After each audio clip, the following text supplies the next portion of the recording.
प्यार भरी सत श्री अकाल।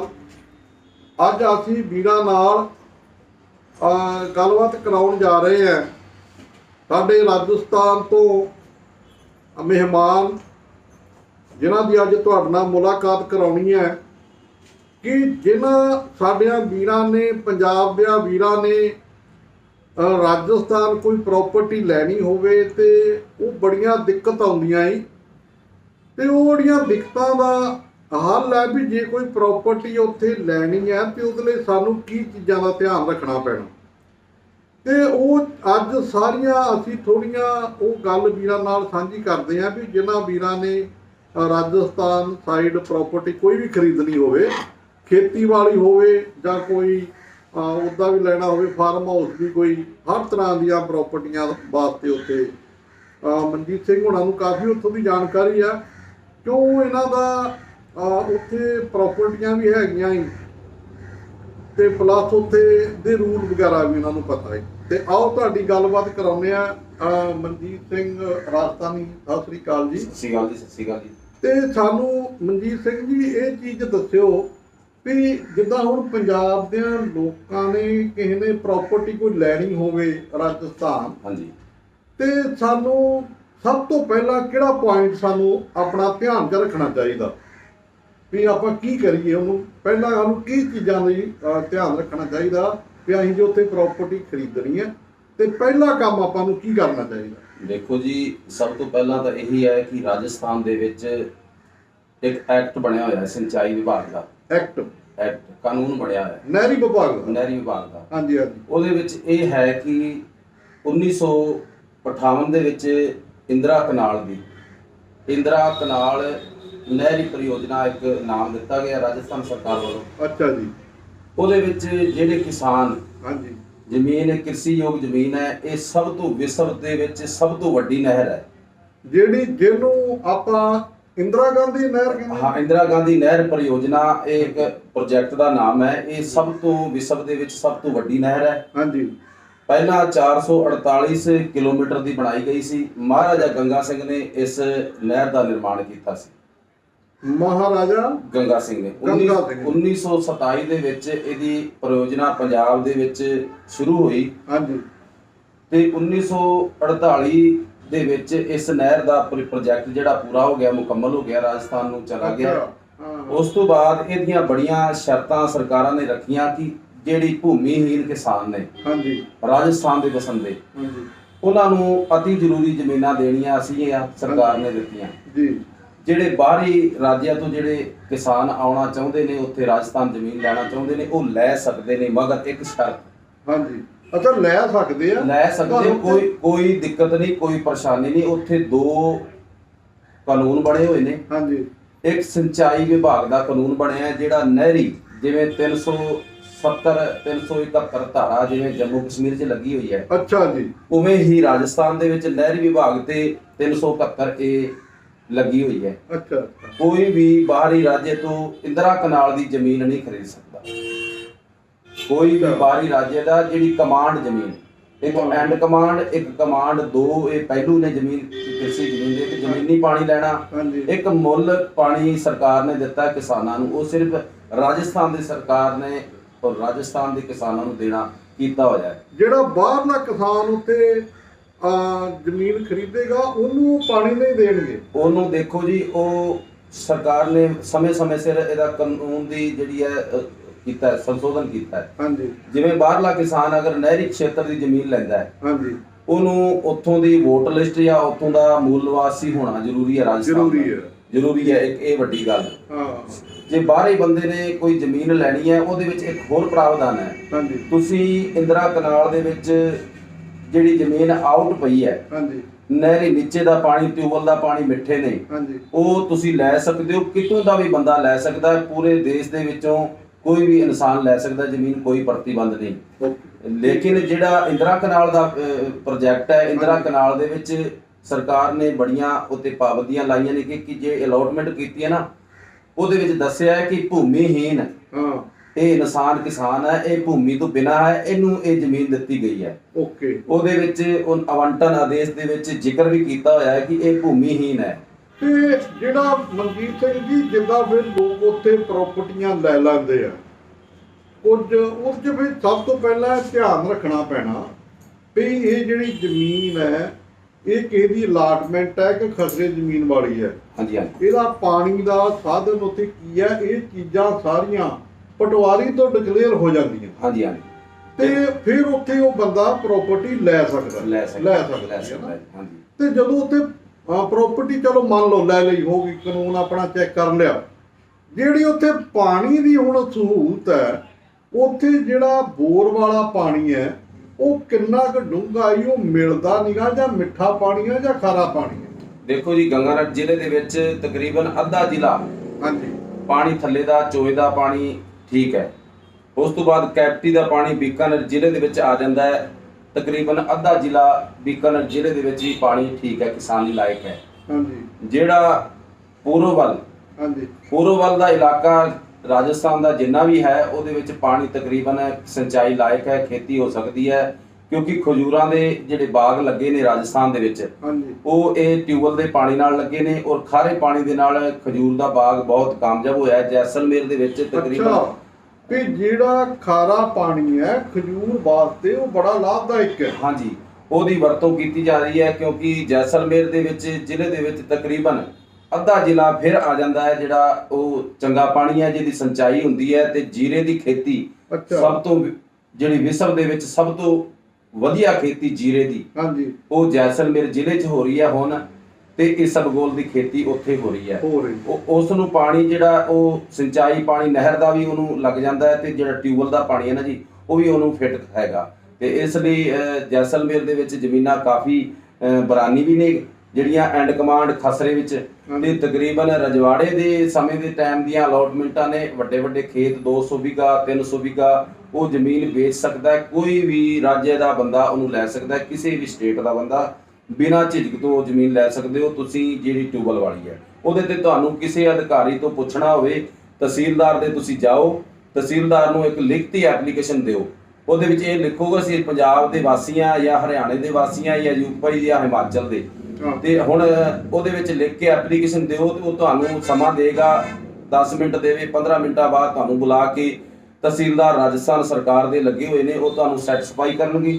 ਉਹ ਦੱਸਣਗੇ ਕਿ ਤੁਸੀਂ ਜਿਹੜੀ ਖਸਰੇ ਵਾਲੀ ਜ਼ਮੀਨ ਤੁਸੀਂ ਲੈ ਸਕਦੇ ਹੋ, ਤੁਹਾਡੇ ਮੂਲ ਐਡਰੈਸ ਤੇ ਰਜਿਸਟਰੀ ਹੋਣੀ ਹੈ। ਜੇ ਤੁਸੀਂ ਜਲੰਧਰ ਦੇ ਹੋ ਤੇ ਤੁਹਾਡੇ ਇਸ ਨਾਮ ਤੇ ਉੱਥੇ ਐਡਰੈਸ ਤੇ ਜ਼ਮੀਨ ਚੜ ਜਾਣੀ ਹੈ, ਤੁਹਾਡੀ ਆਪ ਦੀ ਮਾਲਕੀਤੀ ਬਣ ਜਾਣੀ ਹੈ। ਓਕੇ। ਮਤਲਬ ਜਿਹੜੀਆਂ ਟਿਊਬਵੈਲ ਦੀਆਂ ਜ਼ਮੀਨਾਂ ਹੀ ਉਹਨੂੰ ਕੋਈ ਵੀ ਬੰਦਾ ਲੈ ਸਕਦਾ ਹੀ। ਉਹ ਤੁਸੀਂ ਜੇ ਜਲੰਧਰ ਦੇ ਆ ਜਾਂ ਹੁਸ਼ਿਆਰਪੁਰ ਦੇ ਆ ਜਾਂ ਕਪੂਰਥਲੇ ਦੇ ਆ, ਉਹ ਜਿੱਥੇ ਤੁਹਾਡਾ ਰੈਜ਼ੀਡੈਂਸ ਆ ਉਹੀ ਐਡਰੈਸ ਲਿਖਿਆ ਜਾਊਗਾ। ਉਹੀ ਐਡਰੈਸ ਲਿਖਿਆ ਜਾਏਗਾ। ਤੁਹਾਡੇ ਆਧਾਰ ਕਾਰਡ ਦੀ ਤੁਹਾਡੀ ਇੱਥੋਂ ਦੀ ਪਰਮਿਸ਼ਨ ਜਾਏਗੀ ਤੁਹਾਡੇ ਲੋਕਲ ਤਹਿਸੀਲਦਾਰ ਤੋਂ ਕਿ ਇਹ ਬੰਦੇ ਇਸ ਤਹਿਸੀਲ ਦੇ ਨੇ, ਇਹਨਾਂ ਦੀ ਜ਼ਮੀਨ ਇੱਥੇ ਹੈ ਜਾਂ ਨਹੀਂ ਹੈ, ਉਹ ਰਿਪੋਰਟ ਇਹ ਦੇਣਗੇ, ਤੁਹਾਡੇ ਨਾਮ ਜ਼ਮੀਨ ਚੜ ਜਾਏਗੀ। ਤੁਸੀਂ ਉਹਦੇ ਤੇ ਇੱਕ ਕਿਸਾਨ ਕ੍ਰੈਡਿਟ ਕਾਰਡ ਵੀ ਲੈ ਸਕਦੇ ਹੋ, ਜ਼ਮੀਨ ਤੇ ਤੁਸੀਂ ਲਿਮਟ ਵੀ ਕਰਵਾ ਸਕਦੇ ਹੋ, ਪੈਸਾ ਵੀ ਕਰਜ਼ਾ ਵੀ ਚੱਕ ਸਕਦੇ ਹੋ। ਮਤਲਬ ਜਿਹੜੀ ਵੀਰਾਂ ਨੂੰ ਆਪਾਂ ਇਹ ਦੱਸਣਾ ਚਾਹੁੰਦੇ ਆ ਵੀ ਜਿਹੜੀ ਨਹਿਰੀ ਜ਼ਮੀਨ ਹੈ ਉਹਨੂੰ ਖਰੀਦਣ ਲੱਗਿਆ ਸਾਨੂੰ ਕੁਝ ਲੋੜ ਹੈ ਸੋਚਣ ਦੀ। ਉਹਨੂੰ ਥੋੜਾ ਜਿਹਾ ਵੈਰੀਫਾਈ ਕਰਕੇ ਖਰੀਦੀ ਜਾਵੇ। ਹਾਂਜੀ। ਜਿਹੜੀਆਂ ਟਿਊਬਵੈਲ ਵਾਲੀਆਂ ਜ਼ਮੀਨਾਂ, ਟਿਊਬਵੈਲ ਵਾਲੀ ਜ਼ਮੀਨ ਨੂੰ ਕੋਈ ਫਿਕਰ ਕਰਨ ਦੀ ਲੋੜ ਨਹੀਂ ਹੈ। ਟਿਊਬਵੈਲ ਵਾਲੀ ਜ਼ਮੀਨ ਜਿੱਦਾਂ ਅਸੀਂ ਮੋਟਰਾਂ ਵਾਲੀ ਜ਼ਮੀਨ ਕਹਿ ਦਿੰਦੇ ਆ, ਉਹਨੂੰ ਟਿਊਬਵੈਲ ਵਾਲੀ ਉੱਥੇ ਕਹਿੰਦੇ ਆ। ਜਿਹੜੀਆਂ ਟਿਊਬਵੈਲ ਵਾਲੀਆਂ ਜ਼ਮੀਨਾਂ ਹੀ ਉਹਨੂੰ ਕਿਸੇ ਵੀ ਜਗ੍ਹਾ ਦਾ ਆਦਮੀ ਉੱਥੇ ਜ਼ਮੀਨ ਖਰੀਦ ਸਕਦਾ। ਹਾਂਜੀ। ਹੁਣ ਜਿਹੜਾ ਉਹ ਤੇ ਗੱਲ ਇੱਕ ਹੋ ਗਈ, ਪਾਣੀ ਵਾਲੀ ਵੀ ਹੋ ਗਈ। ਹੁਣ ਜਿੱਦਾਂ ਜੈਸਲਮੇਰ ਵਗੈਰਾ, ਅੱਗੇ ਰਾਮਗੜ੍ਹ ਆ ਜਿੱਥੇ ਧਮੋਟ ਮੰਦਿਰ ਹੈ, ਉਧਰਲੇ ਪਾਸੇ ਕੀ ਸਿਸਟਮ ਹੈ ਜ਼ਮੀਨਾਂ ਦਾ? ਦੇਖੋ ਜੀ, ਧਨੋਟ ਮਾਤਾ ਦਾ ਮੰਦਿਰ ਹੈ ਜੀ, ਉਹ ਬਾਰਡਰ ਤੇ ਅੰਤਰਰਾਸ਼ਟਰੀ ਪਾਕਿਸਤਾਨ ਦਾ ਬਾਰਡਰ ਨਾਲ ਲੱਗਦਾ ਉਹਦੇ ਜੀ। ਉਸ ਬਾਰਡਰ ਦੇ ਇਲਾਕੇ ਤੇ ਤੁਸੀਂ ਜ਼ਮੀਨੀ ਜਿਹੜਾ ਪਾਣੀ ਹੈ ਉਹ ਤਕਰੀਬਨ 400 ਤੋਂ 500 ਫੁੱਟ ਥੱਲੇ ਦਾ ਪਾਣੀ, 4 ਤੋਂ 500 ਫੁੱਟ ਥੱਲੇ ਜਾਣਾ ਪੈਣਾ। 1000 ਫੁੱਟ ਤੱਕ ਵੀ ਤੁਹਾਨੂੰ ਜਾਣਾ ਪੈ ਸਕਦਾ ਹੈ, ਕਿਉਂਕਿ ਉਹਦੀ ਲੈਵਲ ਉੱਥੇ ਗ੍ਰਿਟ ਹੈ, ਕੋਈ ਮਿੱਟੀ ਨਹੀਂ ਹੈ ਥੱਲੇ ਦੀ, ਟਿਊਬਲ ਥੱਲੇ ਦੀ ਗ੍ਰਿਟ ਪੱਥਰ ਆਉਂਦਾ ਹੈ, ਪੱਥਰ ਦੇ ਵਿੱਚ ਟਿਊਬਲ ਵੀ ਬੋਰ ਕਰਨਾ ਥੋੜਾ ਦਿੱਕਤ ਆਉਂਦੀ ਹੈ ਤੇ ਵੱਡੀਆਂ ਮਸ਼ੀਨਾਂ ਉਹਨਾਂ ਨੂੰ ਬੋਰ ਕਰਦੀਆਂ। ਜੇ ਬੋਰ ਕਰ ਜਾਂਦੀਆਂ ਨੇ ਪਾਣੀ ਕਾਮਯਾਬ ਹੋ ਜਾਂਦਾ ਹੈ ਤੇ ਜ਼ਿੰਦਗੀ ਤੋਂ ਸਭ ਤੋਂ ਵਧੀਆ ਸੁਨਹਿਰਾ ਮੌਕਾ ਉਹ ਹੈ ਉਸ ਕਿਸਾਨ ਦਾ ਜਿਹਨੂੰ ਉਹ ਪਾਣੀ ਮਿਲ ਜਾਂਦਾ। ਤੇ ਉਹ ਗੱਲ ਠੀਕ ਹੈ ਵੀ ਉੱਥੇ ਇਹ ਚੀਜ਼ਾਂ ਦੇ ਕਲੀਅਰ ਹੋ ਗਈਆਂ ਵੀ ਪਾਣੀ ਦਾ ਵੀ ਖਰੀਦਣ ਵਾਲੇ ਦਾ ਵੀ ਹੋ ਗਿਆ ਵੀ ਖਰੀਦ ਸਕਦੇ ਆ ਪਾਣੀ ਵੀ। ਉੱਥੇ ਨਹਿਰੀ ਪਾਣੀ ਦੀ ਜੇ ਲੈਣੀ ਤੁਸੀਂ ਪ੍ਰਾਪਰਟੀ ਫਿਰ ਕੁਝ ਸੋਚਣਾ ਪੈਣਾ ਹੈ। ਹਾਂਜੀ, ਜੇ ਤੁਹਾਡੀ ਟਿਊਬਲ ਵਾਲੀ ਜ਼ਮੀਨ ਹੈ ਉੱਥੇ ਕੋਈ ਏਦਾਂ ਦੀ ਪ੍ਰੋਬਲਮ ਨਹੀਂ ਆ, ਉਹ ਤੁਸੀਂ ਲੈ ਸਕਦੇ ਹੋ। ਹੁਣ ਅੱਗੇ ਜਿਹੜੀ ਉੱਥੇ ਅਗਲੀ ਲੋੜ ਪੈਣੀ ਆ ਉੱਥੇ ਲੇਬਰ ਦੀ। ਹਾਂਜੀ, ਜਿਹੜੀ ਲੇਬਰ ਦੀ ਉੱਥੇ ਕੀ ਪੋਜੀਸ਼ਨ ਹੈ ਕਿ ਲੇਬਰ ਜਿਹੜੀ ਉੱਥੇ ਮਿਲ ਜਾਂਦੀ ਹੈ ਜਾਂ ਬਾਹਰੋਂ ਲਿਜਾਣੀ ਪੈਂਦੀ ਹੈ ਜਾਂ ਕਿਵੇਂ ਹੈ? ਦੇਖੋ ਜੀ, ਉੱਥੇ ਸਭ ਤੋਂ ਪਹਿਲਾਂ ਮੁੱਢਲੀ ਕੰਮ ਹੈ ਉੱਥੋਂ ਦੇ ਲੋਕਾਂ ਦਾ ਭੇਡਾਂ ਬੱਕਰੀਆਂ ਦਾ ਮਯੂਸੀ ਦਾ ਕੰਮ ਹੈ ਜੀ। ਕਿਸਾਨਾਂ ਨੇ ਪੰਜਾਬ ਦੇ ਔਰ ਗੰਗਾਨਗਰ ਦੇ ਕਿਸਾਨਾਂ ਨੇ ਜਾ ਕੇ ਉੱਥੇ ਜੈਸਲਮੇਰ ਦੇ ਵਿੱਚ ਖੇਤੀ ਦੀ ਸ਼ੁਰੂਆਤ ਕੀਤੀ ਜੀ। ਨਹਿਰ ਦੇ ਨਾਲ ਨਾਲ ਕਿਸਾਨ ਵੀ ਪੰਜਾਬੀ ਚਲੇ ਗਏ, ਪਹੁੰਚ ਗਏ ਜੈਸਲਮੇਰ ਤੱਕ ਜੀ। ਉਹਨਾਂ ਨੂੰ ਲੇਬਰ ਗੰਗਾਨਗਰ ਜ਼ਿਲ੍ਹੇ ਦੀ ਜ਼ਿਆਦਾ ਲਿਜਾਣੀ ਪੈਂਦੀ ਹੈ ਕਿਉਂਕਿ ਉੱਥੋਂ ਦੇ ਲੋਕਾਂ ਨੂੰ ਜਿਹੜਾ ਖਾਨਦਾਨੀ ਕਿੱਤਾ ਜਿਹੜਾ ਖੇਤੀ ਨਹੀਂ ਹੈ, ਉਹਨਾਂ ਦਾ ਖਾਨਦਾਨੀ ਕਿੱਤਾ ਹੈ ਭੇਡਾਂ ਬੱਕਰੀਆਂ ਦਾ, ਮਯੂਸੀ ਦਾ, ਗਊ ਚਰਾਉਣ ਦਾ ਕੰਮ ਹੈ। ਜਿਹੜੇ ਜੈਸਲਮੇਰ ਦੇ ਲੋਕ ਹੈ ਵੀ ਉਹ ਜ਼ਿਆਦਾ ਉਹਨਾਂ ਦਾ ਇਹ ਕਿੱਤਾ ਨਹੀਂ ਹੈ, ਉਹਨਾਂ ਦਾ ਭੇਡਾਂ ਬੱਕਰੀਆਂ ਡੰਗਰ ਵਗੈਰਾ ਇਦਾਂ ਦਾ ਬਿਜ਼ਨਸ ਕੋਈ ਹੋਊਗਾ ਹੋਰ। ਹਾਂ, ਪਸ਼ੂ ਪਾਲਣ ਦਾ ਜ਼ਿਆਦਾ ਪਸ਼ੂ ਪਾਲਣ ਦਾ ਉਹਨਾਂ ਦਾ ਜ਼ਿਆਦਾ ਖਾਨਦਾਨੀ ਉਹਨਾਂ ਦਾ ਕੰਮ ਹੈ। ਤੇ ਜਿਹੜੇ ਗੰਗਾਨਗਰ ਦੇ ਜ਼ਿਲ੍ਹੇ ਦੇ ਹਨੂਮਾਨਗੜ੍ਹ ਜ਼ਿਲ੍ਹੇ ਦੇ ਲੋਕ ਨੇ, ਕਿਸਾਨ ਨੇ ਜਾਂ ਮਜ਼ਦੂਰ ਨੇ, ਉਹਨਾਂ ਦਾ ਜਿਹੜਾ ਖਾਨਦਾਨੀ ਕੀਤਾ ਮਜ਼ਦੂਰੀ ਕਰਨਾ, ਖੇਤੀ ਕਰਨਾ। ਇਸ ਲਈ ਉਸ ਫਸਲਾਂ ਨੂੰ ਸੰਭਾਲਣ ਦੇ ਲਈ ਲੇਬਰ ਜਿਹੜੀ ਹੈ ਉਹ ਪੰਜਾਬ ਤੋਂ ਲੈ ਕੇ ਰਾਜਸਥਾਨ, ਗੰਗਾਨਗਰ ਜ਼ਿਲ੍ਹਾ ਔਰ ਹਨੂਮਾਨਗੜ੍ਹ ਜ਼ਿਲ੍ਹਾ ਇੱਥੋਂ ਲੇਬਰ ਜਾ ਕੇ ਉੱਥੇ ਕੰਮ ਕਰਦੀ ਹੈ, ਆਪਣੀ ਫਸਲ ਕੱਢ ਕੇ ਹਿਸਾਬ ਕਿਤਾਬ ਕਰਕੇ ਫਿਰ ਘਰ ਵਾਪਸੀ ਪਰਤ ਜਾਂਦੀ ਹੈ। ਇਦਾਂ ਦਾ ਹਰ ਫਸਲ ਤੇ 2 ਫਸਲਾਂ ਦੇ ਬਾਅਦ ਹਾੜੀ ਕੱਢ ਕੇ ਤੇ ਉਹ ਵਾਪਸੀ ਘਰ ਆ ਜਾਂਦੇ। ਮਤਲਬ ਉੱਥੇ ਕੋਈ ਏਦਾਂ ਦੀ ਹੈ ਨਹੀਂ ਆ ਪ੍ਰੋਬਲਮ, ਹਰ ਚੀਜ਼ ਠੀਕ ਠਾਕ ਹੈ। ਕੁਝ ਗੱਲਾਂ ਸੁਣਨ ਵਿੱਚ ਆਉਂਦੀਆਂ ਸੀ ਕਿ ਤੁਸੀਂ ਬਾਹਰ ਦੀਆਂ ਸਟੇਟਾਂ ਵਾਲੇ ਉੱਥੇ ਜਾ ਕੇ ਜ਼ਮੀਨ ਨਹੀਂ ਖਰੀਦ ਸਕਦੇ, ਪਰ ਉਹਦੇ ਵਿੱਚ ਹੁਣ ਇਹ ਗੱਲਾਂ ਕਲੀਅਰ ਹੋਈਆਂ ਕਿ ਉੱਥੋਂ ਖਰੀਦ ਸਕਦੇ ਆ, ਪਰ ਜਿਹੜੀ ਨਹਿਰੀ ਜ਼ਮੀਨ ਹੈ ਉਹ ਨਹੀਂ, ਉਹਨੂੰ ਥੋੜਾ ਜਿਹਾ ਸੋਚਣਾ ਪੈਂਦਾ ਹੈ, ਉਹਨੂੰ ਥੋੜਾ ਜਿਹਾ ਦੇਖਣਾ ਪੈਂਦਾ ਹੈ। ਉਹ ਕੋਈ ਵੀ ਪ੍ਰਾਪਰਟੀ ਆਪਾਂ ਖਰੀਦਦੇ ਆ ਤੇ ਉਹਨੂੰ ਥੋੜੀ ਸਮਝਣ ਦੀ ਲੋੜ ਹੁੰਦੀ ਹੈ। ਨਹਿਰੀ ਪੈਲੀ ਨੂੰ ਕੋਈ ਜ਼ਿਆਦਾ ਔਖਾ ਕੰਮ ਨਹੀਂ ਹੈ।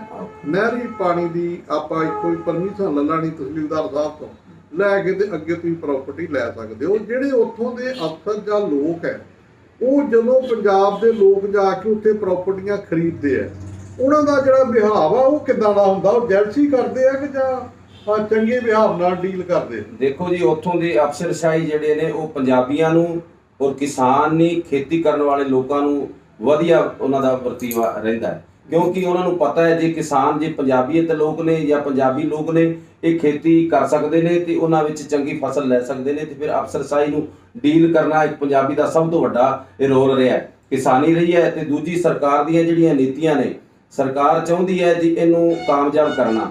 ਤੇ ਸਰਕਾਰ ਹੁਣ 1999 ਤੋਂ ਬਾਅਦ 2013 ਦੇ ਵਿੱਚ ਅਲੋਟਮੈਂਟ ਹੋਈ, 2014 ਦੇ ਵਿੱਚ ਵੀ ਹੋਈ। ਹਰ ਸਮੇਂ ਸਿਰ ਸਰਕਾਰ, ਭਾਜਪਾ ਸਰਕਾਰ ਸੀ ਉਹਨੇ ਅਲੋਟਮੈਂਟ ਕੀਤੀ, ਕਾਂਗਰਸ ਸਰਕਾਰ ਉਹਨਾਂ ਨੇ ਅਲੋਟਮੈਂਟ ਕੀਤੀ, ਪਰ ਲੇਕਿਨ ਇਹਦੇ ਤੇ ਇੱਕ ਬੜੀਆਂ ਕੰਡੀਸ਼ਨਾਂ ਨੇ।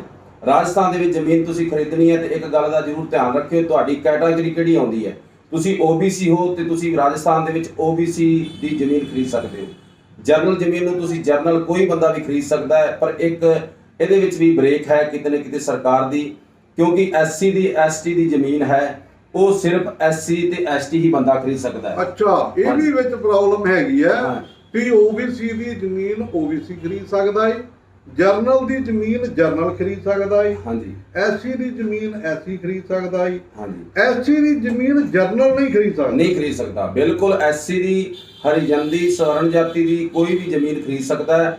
ਜਰਨਲ ਨੂੰ ਜ਼ਮੀਨ SC ਬੰਦਾ ਵੀ ਖਰੀਦ ਸਕਦਾ ਹੈ, ਪਰ ਲੇਕਿਨ ਜਿਹੜੀ SC ਦੀ ਜ਼ਮੀਨ ਹੈ ਰਾਜਸਥਾਨ ਦੀ ਅਲੋਟਮੈਂਟ ਕੀਤੀ ਹੈ ਕਿਉਂਕਿ ਉਹਨਾਂ ਨੂੰ ਅਲੋਟਮੈਂਟ ਕਰਨ ਵੇਲੇ ਸਰਕਾਰ ਨੇ ਕੁਝ ਪ੍ਰਤੀਬੰਧ ਲਗਾਏ ਸੀ ਕਿ ਤੁਹਾਡੇ ਪਿਛੋਕੜ ਜ਼ਮੀਨ ਨਹੀਂ ਹੈ, ਤੁਹਾਨੂੰ ਬਿਨਾਂ ਜ਼ਮੀਨ ਵਾਲੇ ਨੂੰ ਇਹ ਜ਼ਮੀਨ ਦਿੱਤੀ ਜਾਣੀ ਹੈ, ਤੁਸੀਂ ਅੱਗੇ ਇਹਨੂੰ ਸੇਲ ਨਹੀਂ ਕਰ ਸਕਦੇ ਤੇ ਤੁਹਾਡਾ ਰੁਜ਼ਗਾਰ ਇਸੇ ਵਿੱਚ ਹੀ ਹੈ। ਤੇ ਇਸ ਲੋਕਾਂ ਨੇ ਬਿਜ਼ਨਸ ਬਣਾ ਲਿਆ ਕਿ ਇਹਨੂੰ ਮਹਿੰਗੇ ਭਾਅ 'ਚ ਵੇਚਤੀ, ਫਿਰ ਅੱਗੇ ਲੈ ਲਈ। ਪਰ ਹੁਣ ਸਰਕਾਰ ਨੇ ਕੁਝ ਢਿੱਲ ਦਿੱਤੀ ਹੈ ਕਿ ਜਿਹੜਾ SC ਦਾ ਬੰਦਾ ਉਹ SC ਨੂੰ ਵੇਚ ਸਕਦਾ ਹੈ, ਜਿਹੜਾ ST ਦਾ ਬੰਦਾ ਉਹ ਐਸਟੀ ਨੂੰ ਵੇਚ ਸਕਦਾ ਹੈ, ਓਬੀਸੀ ਬੰਦਾ ਓਬੀਸੀ ਨੂੰ ਵੇਚ ਸਕਦਾ ਹੈ, ਤੇ ਜਰਨਲ ਬੰਦਾ ਕੋਈ ਵੀ ਲੈ ਸਕਦਾ ਹੈ। ਜਰਨਲ ਕੋਈ ਵੀ ਲੈ ਸਕਦਾ, ਹਾਂ ਜਰਨਲ ਬੰਦਾ ਕੋਈ ਵੀ ਲੈ ਸਕਦਾ ਹੈ। ਤੇ ਦੂਸਰੀ ਗੱਲ, ਜਿਹੜੀਆਂ ਇੱਥੇ ਜਾਤਾਂ ਨੇ ਉਹ ਐਸਸੀ ਵਿੱਚ ਹੈਗੀਆਂ ਨੇ, ਹਾਂਜੀ, ਰਾਜਸਥਾਨ ਦੇ ਵਿੱਚ ਉਹ ਐਸਸੀ ਨਹੀਂ ਨੇ। ਠੀਕ ਹੈ, ਉੱਥੋਂ ਦੀਆਂ ਬਹੁਤ ਚੀਜ਼ਾਂ ਦੀ ਸਾਨੂੰ ਜਾਣਕਾਰੀ ਮਿਲ ਗਈ ਹੈ, ਤੇ ਉੱਥੇ ਕੋਈ ਜ਼ਿਆਦਾ ਨਹੀਂ ਹੈ, ਪ੍ਰੋਬਲਮ ਵਾਲੀ ਗੱਲ ਨਹੀਂ ਹੈ ਜ਼ਿਆਦਾ। ਵੀ ਜਿਹੜੇ ਕਿ ਵੀਰ ਨੇ ਖੇਤੀ ਦਾ ਕੰਮ ਕਰਨਾ, ਰਾਜਸਥਾਨ 'ਚ ਜ਼ਮੀਨ ਖਰੀਦਣੀ ਹੈ, ਤੇ ਹਰ ਜਗ੍ਹਾ ਪ੍ਰਾਪਰਟੀ ਵੇਚਣ ਤੇ ਖਰੀਦਣ ਲੱਗਿਆ ਸਾਨੂੰ ਚੀਜ਼ਾਂ ਦਾ ਧਿਆਨ ਰੱਖਣਾ ਹੀ ਪੈਂਦਾ। ਹੁਣ ਉੱਥੇ ਇਹ ਦੱਸਿਓ ਵੀ ਜਿਹੜੀਆਂ ਉੱਥੋਂ ਦੀਆਂ, ਜਿੱਦਾਂ ਸਾਡੇ ਇੱਥੇ ਕਿੱਲਾ 9 ਕਨਾਲਾਂ ਦਾ ਗਿਣਿਆ ਜਾਂਦਾ, ਉੱਥੇ ਮਰਬੇ ਕਿੱਲੇ ਕੀ ਹਿਸਾਬ ਕਿਤਾਬ ਹੈ, ਉਹਦੇ ਬਾਰੇ ਵੀ ਚੱਕ ਇਹ ਐਨਟੀਆਰ ਇਹ ਕੀ ਰੌਲਾ ਹੁੰਦਾ ਉੱਥੇ? ਦੇਖੋ ਜੀ ਪੰਜਾਬ ਦੇ ਵਿੱਚ ਕਿੱਲਾਬੰਦੀ ਹੈ। 8 ਕਨਾਲਾਂ ਦਾ ਕਿੱਲਾ ਪੰਜਾਬ ਵਿੱਚ ਹੈ। ਹਾਂ, 8 ਕਨਾਲਾਂ ਦਾ ਕਿੱਲਾ ਇੱਥੇ ਪੰਜਾਬ ਵਿੱਚ ਹੈ। ਹਾਂ, ਰਾਜਸਥਾਨ ਦੇ ਵਿੱਚ 5 ਕਨਾਲਾਂ ਦਾ ਬਿੱਗਾ ਹੁੰਦਾ ਜੀ। ਓਕੇ। 25 ਬਿੱਗਿਆਂ ਦੀ ਮਰਬਾ ਬੰਦੀ ਹੈ। ਓਕੇ। ਜੇ ਭੂਮੀਹੀਨ ਬੰਦਾ ਹੈ ਜਿਹਨੂੰ ਅਲੋਟਮੈਂਟ ਹੋਈ ਹੈ, ਉਹਦੀ ਪਹਿਲੇ ਸਰਵੇ ਕੀਤਾ ਗਿਆ, ਇਸ ਬੰਦੇ ਨੂੰ ਇਹ ਕਿੰਨੇ ਕੀ ਜ਼ਮੀਨ ਦੀ ਇਹਨੂੰ ਲੋੜ ਹੈ, ਇਹ ਬੰਦਾ ਕਿੰਨੀ ਕੀ ਜ਼ਮੀਨ ਦਾ ਮਾਲਕ ਹੈ, ਉਸ ਤਰੀਕੇ ਨਾਲ ਸਰਕਾਰ ਨੇ ਜ਼ਮੀਨਾਂ ਦਿੱਤੀਆਂ। ਕਿਸੇ ਨੂੰ 15 ਵਿਗੇ ਦਿੱਤੀ, ਪਿੱਛੇ ਜ਼ਮੀਨ ਉਹਨੂੰ 10 ਵਿਗੇ ਅਲੋਟਮੈਂਟ ਹੋਈ ਹੈ, ਉਹਨੂੰ 15 ਹੋਰ ਦੇ ਕੇ ਉਹਦਾ ਮਰਬਾ ਪੂਰਾ ਕੀਤਾ ਗਿਆ। ਤੇ ਜਿਹੜੀ ਕਿੱਲਾਬੰਦੀ ਹੈ, ਕਿੱਲੇ 'ਚ ਤਾਂ ਖੁੱਲੇ ਇਲਾਕੇ ਦੇ ਵਿੱਚ, ਜਿਵੇਂ ਪੰਜਾਬ ਵਿੱਚ ਕਿੱਲਾਬੰਦੀ ਆ, 8 ਕਨਾਲੀ ਕਿੱਲਾ ਆ ਗਿਆ, ਕਿਤੇ ਮਤਲਬ ਕਨਾਲਾਂ ਦੇ ਹਿਸਾਬ ਨਾਲ ਆ ਗਈ ਜ਼ਮੀਨ। ਪਰ ਰਾਜਸਥਾਨ ਦੇ ਵਿੱਚ ਤੁਹਾਨੂੰ ਬਿੱਗਿਆਂ ਦੇ ਵਿੱਚ ਜ਼ਮੀਨ ਮਿਲਣੀ ਹੈ। ਬਿੱਗੇ ਬੰਦੀ, ਹਰੇਕ ਜ਼ਮੀਨ ਨੂੰ ਰਸਤਾ ਹੋਏਗਾ। ਸਰਕਾਰ ਨੇ ਮਰਬਾਬੰਦੀ ਕਰਕੇ ਨਕਸ਼ੇ ਪਲਾਨ ਬਣਾ ਕੇ ਬੜੇ ਤਰੀਕੇ ਨਾਲ, ਸੁਖਾਲੇ ਤਰੀਕੇ ਨਾਲ, ਖਾਲੇ ਵੱਟ ਬੰਨੇ ਬਣਾ ਕੇ ਉਹਨਾਂ ਨੇ ਜ਼ਮੀਨ ਅਲੋਟਮੈਂਟ ਫਿਰ ਕੀਤੀ ਹੈ। ਉਹਦੇ ਵਿੱਚ ਕੋਈ ਐਦਾਂ ਦਾ ਫਰਕ ਨਹੀਂ ਰੱਖਿਆ ਕਿ ਤੁਹਾਡੀ ਜ਼ਮੀਨ ਤੁਸੀਂ ਲੈ ਲਈ ਤੇ ਉਹਨੂੰ ਰਸਤਾ ਨਹੀਂ ਹੈ। ਅੱਛਾ, ਇੱਕ ਚੀਜ਼ ਮਨਜੀਤ ਸਿੰਘ ਜੀ ਦੱਸਿਓ ਵੀ ਮਰਬਾ ਉੱਥੋਂ ਕਿੰਨੇ ਕੁ ਰੇਟ ਤੋਂ ਚੱਲ ਪੈਂਦਾ ਹੈ? ਵੀ ਮਰਬਾ ਕਿੰਨੇ ਦਾ ਸਟਾਰਟ ਹੋ ਜਾਂਦਾ ਹੈ ਤੇ ਕਿੱਥੋਂ ਤੱਕ ਜਾਂਦਾ ਹੈ? ਵੀ ਜਿੱਦਾਂ ਕੋਈ 10 ਲੱਖ ਤੋਂ ਸਟਾਰਟ ਹੈ, ਮਤਲਬ ਰਫਲੀ ਆਈਡੀਆ ਜਿਹਾ ਥੋੜਾ। ਦੇਖੋ ਜੀ, ਜਿਹੜਾ ਤਾਂ ਨਹਿਰ ਦੇ ਕਿਸਾਨ ਸਭ ਇਹ ਸੋਚਦੇ ਨੇ ਪਾਣੀ ਸਾਨੂੰ ਚੰਗਾ ਮਿਲੇ। ਜਿਹੜਾ ਨਹਿਰੀ ਖੇਤਰ ਹੈ ਉਹ ਤਾਂ ਇਹ ਦੇਖਦੇ ਨੇ ਵੀ ਸਾਨੂੰ ਮੋਗੇ ਦੇ ਲਾਗੇ ਮਿਲੇ ਤੇ ਸਾਨੂੰ ਪਾਣੀ ਦਾ ਜਿਹੜਾ ਪੂਰਾ ਹੱਕ ਮਿਲ ਸਕੇ, ਪਾਣੀ ਦਾ ਪੂਰਾ ਪ੍ਰਭਾਵ ਮਿਲ ਸਕੇ। ਤੇ ਜਿਹੜੇ ਨੇ ਜ਼ਮੀਨਾਂ ਟਾਈਲਾਂ 'ਚ, ਉਹਨਾਂ ਦੇ ਰੇਟ ਘੱਟ ਨੇ। 8 ਲੱਖ ਤੋਂ ਸ਼ੁਰੂ ਹੈਗੇ ਜੀ 25 ਵਿਗਿਆਂ ਦਾ, ਤੇ ਉੱਥੋਂ ਵੱਧਦਾ ਜਾ ਰਿਹਾ। ਤੇ ਵੱਧ ਤੋਂ ਵੱਧ ਜਿਹੜੀ ਸਿਰੇ ਦੀ ਜ਼ਮੀਨ, ਜਿਹਨੂੰ ਆਪਾਂ ਕਹਿ ਦਿੰਦੇ ਆ ਜ਼ਿਮੀਂਦਾਰਾਂ ਦਾ ਕਾਲਜਾ, ਉਹ ਸਭ ਤੋਂ ਮਹਿੰਗੀ ਜ਼ਮੀਨ ਉੱਥੇ 50 ਲੱਖ ਤੱਕ ਪਹੁੰਚ ਜਾਂਦੀ ਹੈ। 25 ਵਿਗੇ 50 ਲੱਖ ਤੱਕ ਇਹਦਾ ਰੇਟ ਹੈ। ਤੇ ਜਿਹੜੀ ਹੈ ਖਸਰੇ ਵਾਲੀ ਜ਼ਮੀਨ, ਉਹ 50 ਵਿਗੇ ਤੋਂ ਘੱਟ ਨਹੀਂ ਜ਼ਮੀਨ ਮਿਲਣੀ, ਕਿਉਂਕਿ ਉਹ ਅਲੋਟਮੈਂਟ 50 ਵਿਗੇ ਤੋਂ ਉੱਪਰ ਅਲੋਟਮੈਂਟ ਹੋਈ ਹੈ। ਪੁਰਾਣੇ ਵਕਤ ਦੀ, ਰਾਜਿਆਂ ਦੇ ਟਾਈਮ ਦੀ ਉਹਨਾਂ ਨੂੰ ਅਲੋਟਮੈਂਟ ਕੀਤੀ ਹੈ। ਫਿਰ ਸਰਕਾਰ ਨੇ ਫਿਰ ਉਹਨਾਂ ਨੂੰ ਖਸਰਿਆਂ 'ਚ ਦੁਬਾਰਾ ਫਿਰ ਅਲੋਟਮੈਂਟ ਕਰ ਦਿੱਤੀ। ਅੱਛਾ, ਇੱਕ ਮਨਜੀਤ ਸਿੰਘ ਜੀ ਦੱਸੋ, ਜਿੱਦਾਂ ਮਰਬੇ ਆ ਕਿੰਨੇ ਕੁ ਰੇਟ ਤੋਂ ਸਟਾਰਟ ਹੋ ਜਾਂਦੇ ਆ? ਵੀ ਇਹ ਮਰਬਾ 10 ਲੱਖ ਦਾ ਹੀ, 5 ਲੱਖ ਦਾ ਹੀ, 6 ਲੱਖ ਦਾ ਹੀ, ਤੇ ਇਹ ਮਰਬਿਆਂ ਦੇ ਰੇਟ ਕਿੱਥੋਂ ਕੁ ਚੱਲ ਪੈਂਦੇ, ਕਿੱਥੋਂ ਤੱਕ ਜਾਂਦੇ ਆ? ਦੇਖੋ ਜੀ, ਇਹ ਕੰਡੀਸ਼ਨ ਹੁੰਦੀ ਹੈ ਕਿਸਾਨ ਨੂੰ ਮੁੱਢਲੀ ਸੁਵਿਧਾ ਜਿਹੜੀ ਪਾਣੀ ਦੀ ਹੈ। ਜੇ ਤੁਸੀਂ ਬਰਾਨੀ ਜ਼ਮੀਨ ਲੈਂਦੇ ਹੋ ਤੇ ਉਹਦੇ ਵਿੱਚ ਤੁਹਾਨੂੰ ਟਿਊਬਵੈਲ ਦਾ ਪਾਣੀ ਤੁਹਾਡਾ ਆਪਣਾ ਹੈ, ਤੁਸੀਂ ਉਹਨੂੰ ਟਿਊਬਵੈਲ ਕਰਵਾ ਕੇ ਪਾਣੀ ਲੈ ਸਕਦੇ ਹੋ। ਉਹਦੇ 'ਚ ਮਰਬਾਬੰਦੀ ਨਹੀਂ, ਉਹਦੇ 'ਚ ਵਿਗਿਆਂ 'ਚ ਆਉਂਦੀ ਹੈ। 100 50 60 ਵਿਗੇ 70 ਵਿਗੇ 200 ਵਿਗੇ ਤੱਕ ਵੱਡਾ ਤੁਹਾਨੂੰ ਟੱਕ ਮਿਲ ਸਕਦਾ ਹੈ। ਤੇ ਜਿਹੜੀ ਮਰਬਾਬੰਦੀ ਹੈ, ਇੰਦਰਾ ਕਨਾਲ ਦੀ ਜ਼ਮੀਨ ਹੈ, ਪੌਂਗਬਾਂਗ ਦੀ ਹੈ, ਚਾਹੇ ਉੱਥੋਂ ਦੀ ਅਲੋਟਮੈਂਟ ਹੈ, ਉਹਨੂੰ ਸੇਮ ਕੰਡੀਸ਼ਨ ਹੈ। ਉਹਦੇ ਤੇ ਤੁਸੀਂ ਇਹ ਕਰ ਸਕਦੇ ਹੋ ਕਿ ਤੁਹਾਨੂੰ 25 ਵਿਗੇ ਅਲੋਟਮੈਂਟ ਹੈ, ਉਹਦੇ ਵਿੱਚ 16 ਹੈ ਜਾਂ 18 ਹੈ ਜਾਂ 22 ਵਿਗੇ ਹੈ। ਉਹ ਜ਼ਮੀਨ ਤੁਹਾਨੂੰ ਤੁਸੀਂ ਐਵਰੇਜ 8 ਲੱਖ ਤੋਂ ਸ਼ੁਰੂ ਹੈ। ਤੁਹਾਨੂੰ ਪਾਣੀ ਦਾ ਤਰੀਕਾ ਦੇਖਣਾ ਪੈਣਾ ਕਿ ਤੁਸੀਂ ਟੈਲ ਤੋਂ ਲੈ ਰਹੇ ਹੋ ਕਿ ਮੁੱਢ 'ਚ ਲੈ ਰਹੇ ਹੋ। ਤੇ ਜੇ ਪਾਣੀ ਦੇ ਲਾਗੇ ਲੈ ਰਹੇ ਹੋ, ਤੁਹਾਨੂੰ ਪੈਸੇ ਜ਼ਿਆਦਾ ਖਰਚਣੇ ਪੈ ਸਕਦੇ, 10-15 ਲੱਖ 20 ਲੱਖ ਤੱਕ।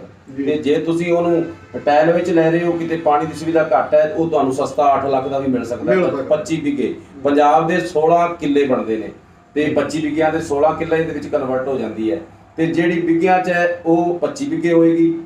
ਉਹਦੇ ਵਿੱਚ ਅਗਰ ਜੇ ਸਮਾਲ ਪੇਚ ਦੀ ਜ਼ਮੀਨ ਪਈ ਹੋਈ ਤੇ ਤੁਹਾਨੂੰ 18 ਅਲੋਟਮੈਂਟ ਹੈ, ਤੇ ਇਹਦਾ ਮਤਲਬ 7 ਵਿਗੇ ਜ਼ਮੀਨ ਤੁਹਾਡੀ ਸਰਕਾਰ ਦੇ ਵਿੱਚ ਰਾਜ ਰਕਬੇ ਵਿੱਚ ਪਈ ਹੈ। ਉਹ ਤੁਸੀਂ ਦੁਬਾਰਾ ਜ਼ਮੀਨ ਰਜਿਸਟਰੀ ਕਰਾਉਣ ਤੋਂ ਬਾਅਦ ਤੁਸੀਂ ਆਪਣੇ ਨਾਮ ਅਲੋਟਮੈਂਟ ਕਰਵਾ ਸਕਦੇ ਹੋ ਖੇਤ ਦੇ ਵਿੱਚ ਬੈਠੇ ਹੋਏ।